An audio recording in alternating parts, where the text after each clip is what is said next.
The nominees are set, the audience is ready, and with the 2023 Game Awards getting even closer, everyone wants to know, who will win this year's Game of the Year? In this video, we're gonna go over the 3 games that are most likely to win this year's award, and to do that, I've compiled a list of 3 key point requirements that will help us determine our winner. 1. The game's sales numbers. Because a game cannot be Game of the Year if it doesn't sell well, no matter how good it is. 2. The game's hype. This is all about how much the game was talked about. To keep things fair, we'll measure using metrics like the number of trailer views that each game had during their launch. 3. The game's reviews. How the game created an enjoyable and engaging experience for the player. Each of these games are different in their own way, each providing a unique player experience. But first, let's talk about which nominees probably won't make it to the final cut of the Game Awards. First up, Alan Wake 2. This game may have been looked forward to by many, but the numbers simply don't show. Literally. I couldn't find a single number about how this game sold for an entire month after its release. My best guess is that the game didn't sell well, probably due to there not being any physical releases of the game and relying entirely on digital. Nonetheless, this game does not meet the first requirement of our list. Next up, Super Mario Wonder. As we discussed in our last episode, where we put Super Mario and Spider-Man head to head, which I'll link at the end of this video, we discussed how Super Mario Wonder is a fantastic game, but it only checks 2 boxes on our list. It had great sales numbers and created an enjoyable player experience. However, its online presence was overshadowed by another game on this list. And finally, Resident Evil 4 Remake. Now, ask anyone who knows me. I love Resident Evil 4, the original. The remake was very good, but if we look at the sales numbers, they just weren't better than the next 3 games. Also, as a side note, the original Resident Evil 4 won the 2004 Game of the Year. So just to be nominated for this year's Game of the Year award is already impressive. So who do we have left? Spider-Man 2, Zelda, Tears of the Kingdom, and Baldur's Gate 3. Now, when I originally planned this video, I was gonna put Spider-Man and Zelda head to head, take their statistics, and compare them to a very similar story that we had just last year between God of War Ragnarok and Elden Ring, completely unaware of the possibility of there being a third contender to this fight. And what I found was very interesting. If you're a real fan of these games, then right now is the perfect time to vote in the comments below the game you think will win this year's Game of the Year, and smash that subscribe button to lock in your vote. Now, let me explain. By going back to our list of 3 key point requirements, specifically the first one, we can see that one of these games is different from the rest. See, because Spider-Man 2 sold over 5 million units and came out October 20th, 2023, and Zelda Tears of the Kingdom sold over 19 million units and came out May 12th, 2023. Then we get to Baldur's Gate 3. I'll admit, this game led me down a rabbit hole of information seeking that I wasn't quite prepared for.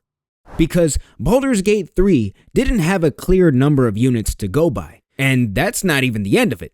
The game had 3 different release dates. On PC, it launched on August 3rd, 2023, and on the PS5, it launched September 6th, 2023. And the final release date is where things get really interesting. So buckle up. Now, what I want to focus on is this date here, October 6th, 2020. A whole 3 years before this game's official release date. Baldur's Gate 3 released an early access version of the game where you would buy the game full price to play a partial version of the game with the promise that you would get the full game at launch. Which means this game has been selling for over 3 years. Whereas Spider-Man 2 and Tears of the Kingdom both sold entirely in 2023. And after doing some digging, or well, a lot of digging actually, I found 4 separate figures. On the Play Tracker website, they give an estimate that around 5.4 million units have been sold. On the Gamealytic website, we see that they have a higher estimate with around 10.7 million units sold. The VG Insights website shows a slightly higher number at 12 million units. And finally, the Steam Spy website shows us an estimate of a whopping 20 to 50 million? So there you have it.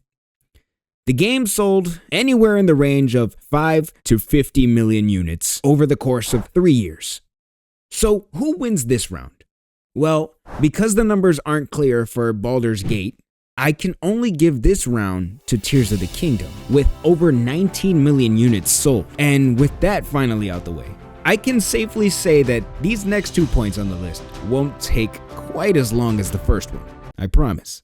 Because all 3 of these games have been nominated for Game of the Year, we can all assume that they received a pretty good amount of hype. What we'll do is look at each of the metrics individually and compare them across the 3 games to see which game was most looked forward to. Now, it's not really about the amount of trailers there are for a game, but rather the amount of views that the trailer generates. So, what are the numbers? We'll start with Tears of the Kingdom. There were only about 4 main trailers released from Nintendo in the past year, and from these trailers, we see that Trailer 1, Trailer 2, and Trailer 3 all got a decent amount of traction, while the launch trailer fell behind. And for Baldur's Gate 3, using the trailers released from Larian Studios, we can see they're all roughly in the same scope, with the highest being 2.2 million and the lowest being just over 400,000. And lastly, we have Spider-Man 2. This game just blew both Zelda and Baldur's Gate out of the water when it comes to the hype. Just look at this. 19 million, 16 million, 15 million, 11, 5, 4. These numbers far outweigh the others. And if that wasn't enough... What the hell's going on with Pete? Miles, this is crazy! As far as hype goes, it doesn't get any better than Spider-Man 2. As of the making of this video, the game reviews are as follows. From Metacritic, from GameSpot, from IGN, and from Game Informer.